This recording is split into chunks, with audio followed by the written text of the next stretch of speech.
اب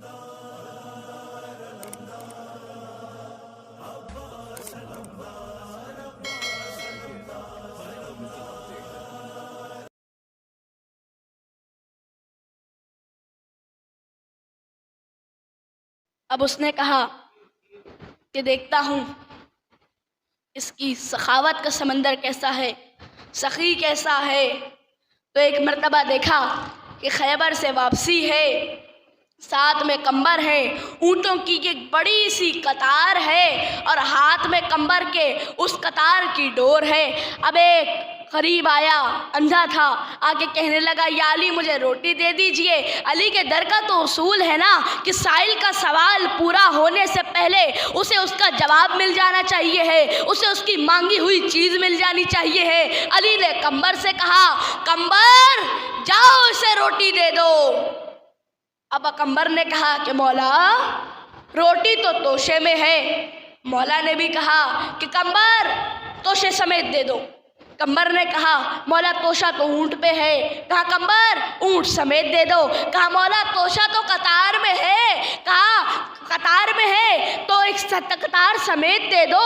اب کمبر نے فوراً رسی کو چھوڑا، اب پیچھے آ کے کھڑے ہو گئے۔ پوچھا کہ کمبر کیا بات ہے، پیچھے کیوں آ گئے، جاؤ دے دو۔ تو ایک مرتبہ کمبر نے کہا کہ مولا ابھی آپ کے سخاوت کا سمندر جوش میں ہے، کہیں ایسا نہ ہو کہ میں یہ کہہ دوں کہ مولا اونٹوں کے قطاروں کی جو ڈور ہے وہ میرے ہاتھ میں ہے اور آپ کہہ دیں کمبر سمیت دے دو۔ اب زیر محترم کمبر نے وہ رسی وہ ڈور سائل کے ہاتھ میں تھمائی۔ سائل کہنے لگا کہ یا علی یہ کیا بات ہوئی، آپ نے تو مجھے پورے اونٹوں کی ڈور دے ڈالی، میں نے تو آپ سے ایک روٹی کا سوال کیا تھا اور آپ نے تو مجھے روٹی سے توشہ دے دیا، توشے سے اونٹ دے دیا، اونٹ سے اونٹوں کی قطار دے ڈالی۔ یا علی میں نے تو روٹی مانگی تھی۔ علی نے بھی جواب دیا کہ علی کے در کا اصول ہے کہ سائل کا سوال مکمل ہونے سے پہلے اسے اس کی مانگی ہوئی چیز مل جانی چاہیے ہے۔ اب اس نے بھی سوچا کہ خیر وہ تو چلا گیا، اب ایک شخص میرے اور آپ کے دوسرے امام حسن مجتبیٰ علیہ السلام پاس پہنچا اور جا کر کہنے لگا کہ مولا حاتم طائی بڑا سخی تھا، 7 دروازے تھے، سائل ایک دروازے پہ جاتا مطمئن نہیں ہوتا، دوسرے پہ پہنچ جایا کرتا تھا، دوسرے سے مطمئن نہ ہوتا تیسرے پہ چلے جایا کرتا تھا، تیسرے سے مطمئن نہ ہوتا چوتھے پہ چلے جایا کرتا تھا، چوتھے سے مطمئن نہ ہوتا 5ویں پہ چلے جایا کرتا تھا، 5ویں سے مطمئن نہ ہوتا 6ٹھے پہ جاتا تھا، 6ٹھے سے مطمئن نہ ہوتا تو 7ویں دروازے پہ چلے جایا کرتا تھا۔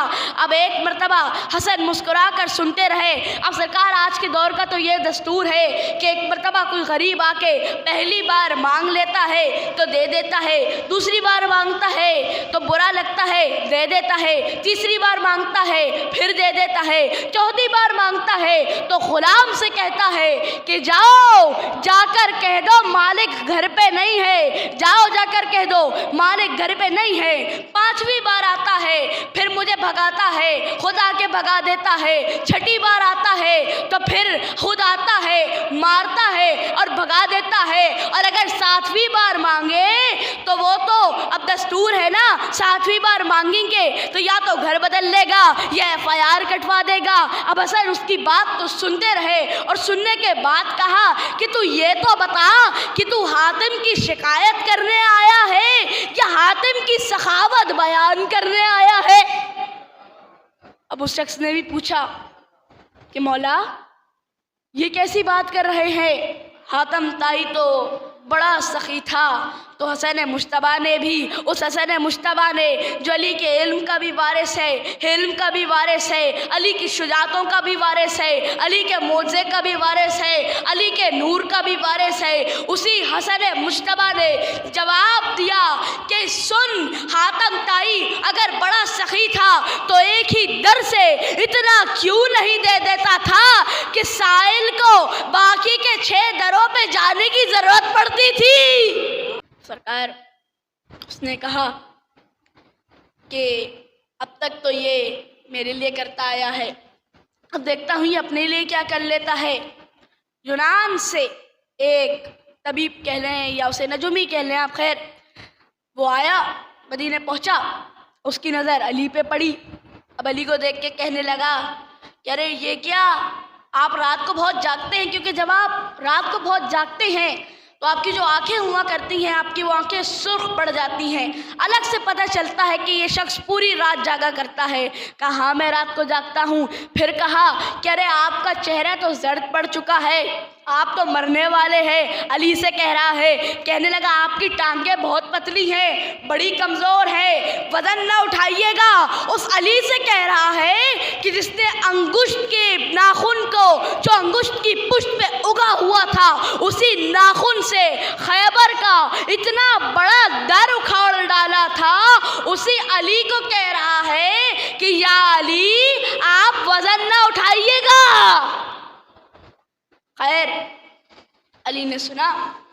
اب علی نے بھی کہا کہ اچھا اس چیز کی کوئی دوا ہے، کوئی علاج ہے؟ تو اس نے بھی پوٹلی میں سے ایک چیز نکالی اور نکال کے مولا کے ہاتھ میں تھما دی۔ کہنے لگا مولا، کہنے لگا یا علی کہ اس کی سوئی کے دانے کے برابر، سوئی کے برابر خوراک لیجئے گا، اس سے زیادہ مت لیجئے گا، وہ زہر ہوگا، اس لیے آپ صرف سوئی کے برابر خوراک لیجئے گا۔ اب علی نے شیشی کو، بوتل کی شیشی کو جاجا، اب ایک مرتبہ بوتل کو جاجا، دوائی کو جاجا، علی نے پوری پی لی۔ کہنے لگا مولا اب تو آپ مر جائیں گے، یا علی اب تو آپ مر جائیں گے، یہ کیا کر ڈالا آپ نے؟ تو پوری شیشی پی ڈالی۔ اب پریشان ہو گیا کہ بھائی مسلمانوں کا شہر ہے، یہاں علی کے چاہنے والے بہت موجود ہیں، یہاں علی کے عاشق بہت موجود ہیں، یہاں علی کے در پہ بیٹھنے والے بہت موجود ہیں، ارے مجھے مار نہ دیں۔ اب بھاگنے کا راستہ تلاش کرنے لگا۔ علی نے بھی کہا کہ پریشان مت ہو، رک جا۔ اب ایک مرتبہ علی نے برابر میں ایک 2 منزلہ مقام تھا، ایک پلر پہ کھڑا ہوا تھا، علی نے اپنے ہاتھ سے اس پلر کو اٹھانا شروع کیا، اب بے ہوش ہو گیا۔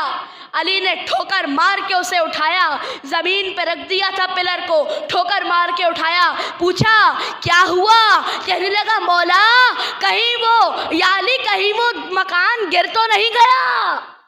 اب علی نے بھی کہا کہ کیوں، تو مجھے کہہ رہا تھا کہ میری پنڈلیاں کمزور ہیں۔ فوراً کہنے لگا نہیں نہیں یا علی آپ کی پنڈلیاں کمزور نہیں ہے۔ اب سرکار اس نے کہا کہ اب دیکھتا ہوں اس کی شجاعت کیسی ہے، بڑا جنگجو ہے، فاتح خندق و بدر و احد ہے، دیکھتا ہوں کیسی اپنے لیے لڑتا ہے یا میرے لیے لڑتا ہے، یہ کیسا جنگجو ہے۔ 39 دن تک مسلمان جاتے تھے۔ اب سرکار میں اس کے ثواب میں شہید استاد سبط جعفر کی روح کو شامل کرنا چاہوں گا۔ 39 دن تک مسلمان جھنڈا لے کے جاتے تھے، بانس لے کے آتے تھے، جھنڈا لے کے جاتے تھے، بانس لے کے آتے تھے۔ 39ویں دن نبی نے اعلان کیا اب کل میں علم سب کو نہیں دوں گا، ہر ایک کو علم نہیں ملے گا، ان کو علم نہیں ملے گا، ان کو علم نہیں ملے گا، اب کل میں علم اس کو دوں گا جو قرار ہوگا، خیر فرار ہوگا۔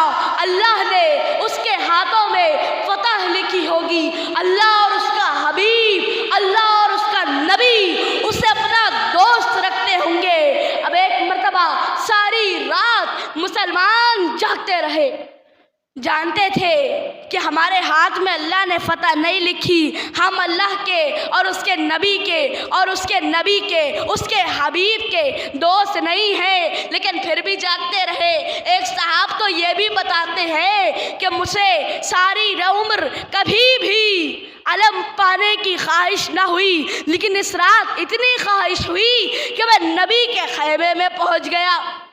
اب نبی کے خیمے میں پہنچا اور جا کر پوچھا کہ یا رسول اللہ آپ کل کس کو علم دیں گے؟ اب نبی نے بھی جواب دیا کہ اب کل صبح کا انتظار کر۔ نبی بھی لوگوں کو بے چینی دلوا رہے ہیں، لوگ بھی سوچ رہے ہیں کل کس کو علم دیں گے۔ ساری رات لوگ جاگتے رہے۔ اب صبح کا سورج نمودار ہوا، نبی ایک بلند مقام پہ گئے، جا کے کہا ناد علی مظہر العجائب، اور آنے واحد میں علی مدینے سے خیبر پہنچ گئے۔ اب جو علی مدینے سے خیبر پہنچے، نبی نے ہاتھ میں علم دیا اور علی کو بھیجا۔ علی پہنچے، اب ایک مرتبہ انگشت کے ناخن سے اپنے اس سامنے جو وہ اتنا بڑا خیبر کا در تھا اسے اکھاڑا۔ حارث آیا تھا، حارث کو پچھاڑ ڈالا، اس کے سینے پہ علی سوار ہوئے۔ اب ایک مرتبہ چاہا کہ اس کے سر کو تن سے جدا کرے، اس لعین نے اپنا لعاب دہن علی کے پر نور چہرے پہ پھینک دیا۔ سرکار علی بھی فوراً ہٹ گئے۔ لوگوں نے پوچھا یا علی کیا وجہ ہے، آپ پیچھے کیوں ہٹ گئے؟ جب پکڑ ہی لیا تھا تو قتل بھی کر ڈالتے۔ علی نے جواب دیا کہ سن، میں اسے مرضی الہی کے لیے قتل کرنا چاہتا تھا، لیکن اس وقت میرا نفس مجھ پہ غالب پڑ جاتا، لیکن میں تو علی ابن ابی طالب ہوں، میں تو نفس کی گردن پہ پیر رکھ کے کھڑا ہوتا ہوں، تبھی میں پیچھے ہٹ گیا۔ عزاداران حسین، علی کے لیے بڑا آسان تھا خیبر کا در اکھاڑنا، لیکن حسین کے لیے 18 برس کے کڑیل جوان کا لاشا اٹھانا بڑا مشکل تھا۔ ہاں زاداروں، 18 برس کا کڑیل جوان، وہی جوان کہ جب علی اکبر پیدا ہوئے نا تو حسین 3 دن تک علی اکبر کے چہرے کا صدقہ اتار کے دیتے جاتے تھے۔ بڑی محبت تھی علی اکبر سے، کبھی بھی حسین نے علی اکبر کی بات کو رد نہیں کیا۔